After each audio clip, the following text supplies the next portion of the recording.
Merci Gilles, bonjour à tous.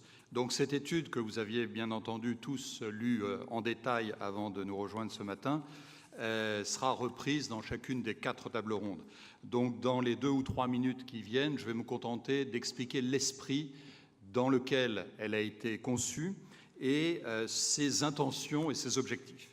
Alors tout d'abord, il s'agit d'une étude que nous appelons en 3 dimensions, dans la mesure où elle s'appuie sur 3 corps de recherche poursuivis en 2013.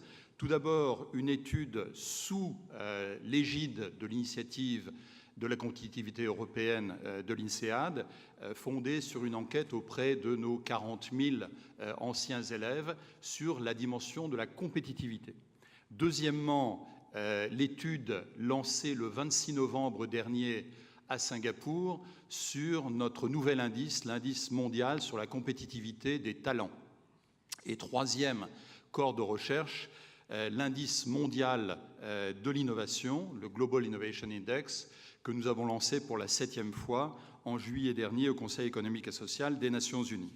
Sur la base de ces 3 études, nous avons essayé de développer l'approche suivante.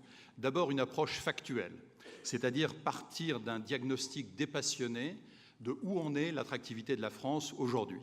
Deuxièmement, d'identifier quelques axes originaux susceptibles de générer des actions différentes. Donc un présupposé un peu décalé par rapport au discours habituel sur l'attractivité française. Troisièmement, offrir, et c'est l'objectif principal, matière à débat dans les 4 tables rondes des États de la France. Et enfin, proposer quelques pistes pour tirer parti des avantages indéniables que Philippe Houzet soulignait à l'instant, dont la France dispose pour restaurer, pour rebâtir, pour renouveler son attractivité. Donc une partie analyse, une partie constat et identification des atouts de la France pour déboucher sur des réflexions et des actions. Sur cette base, quelques grandes questions. L'attractivité française est-elle le lieu d'un déclin structurel ou d'une crise passagère? C'est la première question soulevée par l'étude. Deuxièmement, la France fait-elle mieux à cet égard que ses concurrents, notamment en Europe? Troisième question, quels sont les facteurs d'attractivité à redresser en priorité? Et quatrièmement, quels atouts privilégiés pour cette attractivité renouvelée? Tout ça, bien sûr, sur la toile de fond d'une baisse tendancielle des investissements étrangers et de la création des emplois étrangers en France.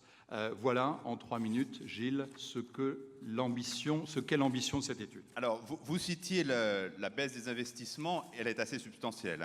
On a un chiffre passé de 16 à 10% entre 2002 et 2012. La part de marché des investissements directs à l'étranger, la part de marché française a diminué de façon substantielle. Donc, plutôt un petit décrochage depuis une dizaine d'années, c'est ça?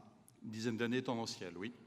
Alors, il y a une notion qu'il faut qu'on précise, parce qu'on va être tenté de les utiliser assez couramment au cours de cette journée, c'est la notion de compétitivité et la notion d'attractivité. La tentation est évidemment d'utiliser l'une à la place de l'autre. L'étude montre très bien en quoi elles diffèrent assez substantiellement. Effectivement, c'est une différence que nos tables rondes vont sans doute souligner. La compétitivité doit être envisagée en termes de rapport output-input, c'est-à-dire par rapport à ce que font nos concurrents, comment est-ce que nous générons une meilleure combinaison de facteurs de production. L'attractivité correspond à une définition ouverte de la mondialisation. Autrement dit, attirer l'investissement étranger, attirer les partenaires étrangers pour coproduire avec nous de la valeur et des emplois, c'est une définition qui correspond encore une fois plus à la mondialisation telle qu'elle est aujourd'hui que ce qu'elle était il y a, disons, 20 ans. Très bien.